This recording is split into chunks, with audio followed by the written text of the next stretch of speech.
नमस्कार, स्वागत है आपका द फोर्थ स्टेट यूट्यूब मंच पर। मेरा नाम है रविंद्र सिंह शौरान और अभी तक तो हम लोग ये देख रहे थे कि किस-किस नेता का नाम एप्स्टीन फाइल्स में है। किस-किस भारतीय नेता का है, किस-किस विदेशी नेता का है। लेकिन अब एक और धमाकेदार बहुत ब्रेकिंग बड़ी खबर आ गई है और ये बहुत चौंकाने वाली शर्मनाक खबर है। खबर है हिंदुस्तान से ही जुड़ी हुई और खबर है एक हिंदुस्तानी लड़की के बारे में जो कि विक्टिम है एप्स्टीन फाइल्स में। उसका नाम आया है एप्स्टीन फाइल्स में और ये बड़ी खबर इस वक्त की है जो मैं आपको बता रहा हूँ। और जो भारतीय लड़की है उसको कॉम्पनसेशन देने के लिए अथॉरिटीज ढूंढ रही हैं, जो कि ईमेल के माध्यम से मालूम पड़ रहा है। 13 जनवरी 2020 का एक ईमेल है जो कि एक्सचेंज हुआ है अथॉरिटीज के बीच में और उसमें जिक्र है। पूरे अगर मैं आपको पढ़ के सुनाऊं तो उसमें कहा गया है कि the context of crime victim treatment centre कोई होगा वहां पर, उसमें क्रिस बॉन्सन का जिक्र है जो कि एग्जीक्यूटिव डायरेक्टर हैं।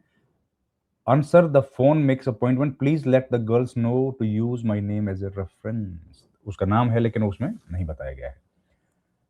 तो ये खबर ये है कि द लेटेस्ट जो अभी फाइल रिलीज की गई है उसमें बताया गया है कि Indian girl was also a victim and US authorities were trying to locate her to pay compensation from the victim's fund. The communication between US officials की आपसी बातचीत है 13 जनवरी 2020 की। आज हम लोग 2026 में बैठे हैं, उनके बीच की ये बातचीत है और ये मैं आपको दिखा भी देता हूँ। अभी मैंने आपको बोल के पढ़ के बताया है, अब आप देखिए। ये डेली पायनियर की खबर है और ये बड़ी ब्रेकिंग न्यूज़ इस वक्त की है। भारत में भारत की किसी महिला के साथ भी वहाँ पर ये हुआ है और वो उसको उसको दिया जाना चाहिए कॉम्पनसेशन। ये देखिए डेली पायनियर की खबर है ये, और ये खबर को मैं अगर आपके लिए आगे पढ़ के बताऊं। Official details are blacked out in the release, ये जो आपने देखा। तो उनके बीच में जो ओके, इसमें एक और खबर भी है। The communication between US official directs coordination with the embassy in India to locate the victim. Bharat का जो दूतावास है उससे संपर्क करने के लिए कहा गया है ताकि वो लोग लोकेट कर पाएं कि विक्टिम आखिर है कहां, उसको क्योंकि कॉम्पनसेट करना था। ये तो बहुत बड़ी खबर है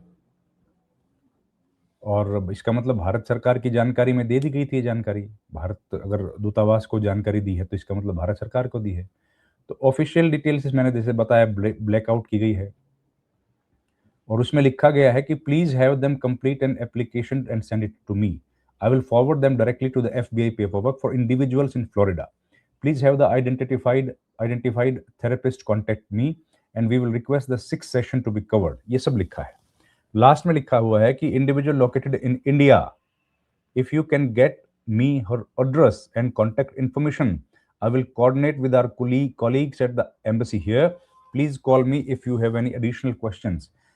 Said the email communication between US officials in awarding victims compensation. This email is after Epstein's death in August 2019.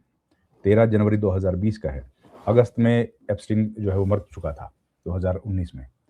Another interesting email is between Bill Gates and Epstein on a target meeting with the Union Health Minister Harshvardhan. Harshvardhan का भी नाम आ गया है।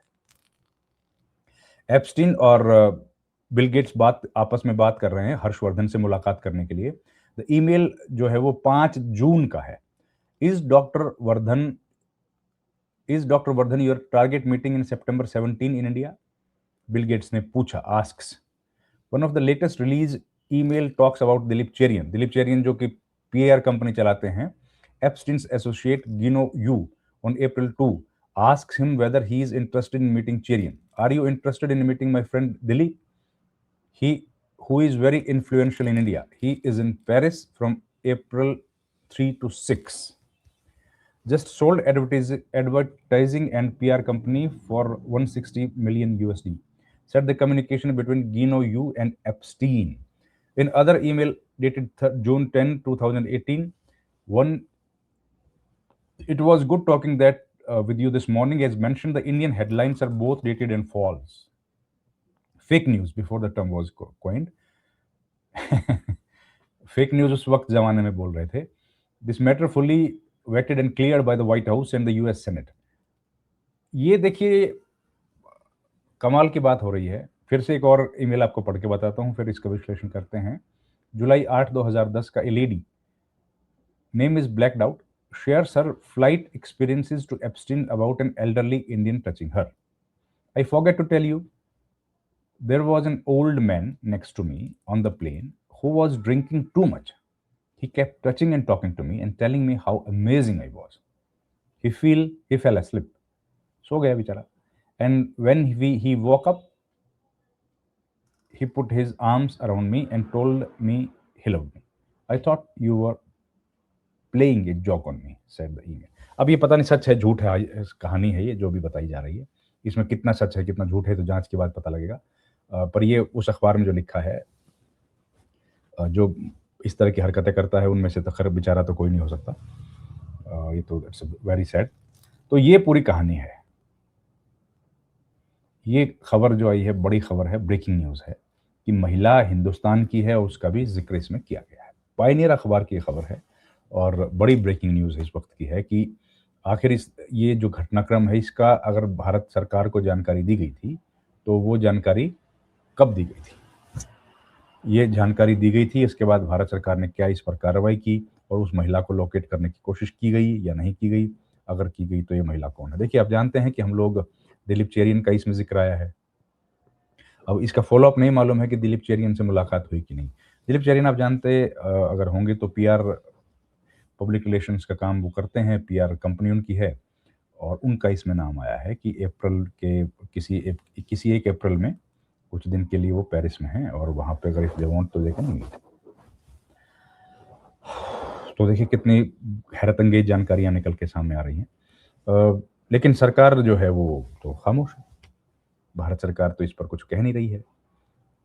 हरदीप पुरी का नाम इसमें आया था कि Hardeep Puri was in direct contact with Epstein. जितने भी मुलाकातें उनकी हुई, 1 2 10 आई डोंट नो, उनका कहना है कि 3-4 मुलाकातें हुई हैं. लेकिन विश्व भर में जिन लोगों का नाम एप्स्टीन फाइल्स में आया है उनके साथ लोग या तो उनका इस्तीफा मांग रहे हैं, उनको इस्तीफा दे देना पड़ा है, या उनके खिलाफ कहीं ना कहीं जांच चल रही है. अभी हमारे यहाँ ऐसा कुछ हुआ नहीं है, ना कोई इस्तीफा हुआ है ना कोई जांच हुई है. मैंने कल भी आपको जिक्र किया था, कीर स्टेमर जो हैं, कीर स्टेमर वो कौन है? कीर स्टेमर जो है वो एक प्रधानमंत्री हैं एक मुल्क के, आज़ाद मुल्क के, सार्वभौमिक मुल्क के, ब्रिटेन के. उन्होंने एक बंदे की अपॉइंटमेंट की. अपॉइंटमेंट कहाँ करी? अपॉइंटमेंट की यूएसए में. क्या? राजदूत बनाया, उनको भेजा. और उस बंदे का जो राजदूत बन के वहां पर गया है उसके खिलाफ जानकारी ये मिल रही है कि वो एप्स्टीन के कांटेक्ट में था. तो उस राजदूत से इस्तीफा लेना चाहिए. वो मामला नहीं है. मामला है, अब उससे आगे चला गया. मामला ये है कि आपने ऐसे किसी व्यक्ति को नियुक्ति कैसे दी. इसलिए कीर स्टेमर जो कि प्राइम मिनिस्टर हैं ब्रिटेन के, उनको इस्तीफा दे देना चाहिए. ये खबर चल रही है, ये खबर है कि नाउ ही शुड रिजाइन. और कई अलग अलग देशों में खबरें चल रही हैं, ब्रिटेन के अलावा ऑस्ट्रेलिया में, नॉर्वे में, कई मुल्कों में जो सेलिब्रिटीज़ हैं उनके साथ इस तरह के, उनको बिल गेट्स आप जानते हैं, बिल क्लिंटन, उनको ओथ लेनी पड़ रही है, उनके ऊपर प्रेशर आ रहा है कि आप जाके बोलें, जांच में शामिल हों.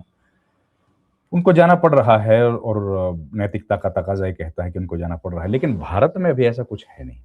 भारत में तो अभी यही कहा जा रहा है कि भाई हरदीप पुरी का तो नाम कोई आया नहीं है डायरेक्टली, एप्स्टीन के कांटेक्ट में वो थे नहीं, और जो भी सारी बातें आई हैं वो सब आपके सामने हैं. और हरदीप पुरी ने खुद भी प्रेस कॉन्फ्रेंस की है. हरदीप पुरी को प्रधानमंत्री ने कल विशेष भी दी है, उनका जन्मदिन था, तो उनको कहा गया है कि भाई आप को बहुत बहुत मुबारक हो जन्मदिन की. तो एक संदेश देने की कोशिश की जा रही है कि भाई हरदीप पुरी का कोई इसमें ज़्यादा लेना देना नहीं है और उनको आप रिजाइन करने की ज़रूरत नहीं. अभी मालूम यही पड़ा है कि अभी किसी से इस्तीफा नहीं मांगा गया है. या तो हो सकता है कि भाई जब एक्सपेंशन होगा कैबिनेट का, रिशफल होगा, तब उनको ड्रॉप करें या नहीं करें, अभी कुछ पता नहीं. लेकिन अभी जो लग रहा है कि सरकार हरदीप पुरी के साथ खड़ी हुई.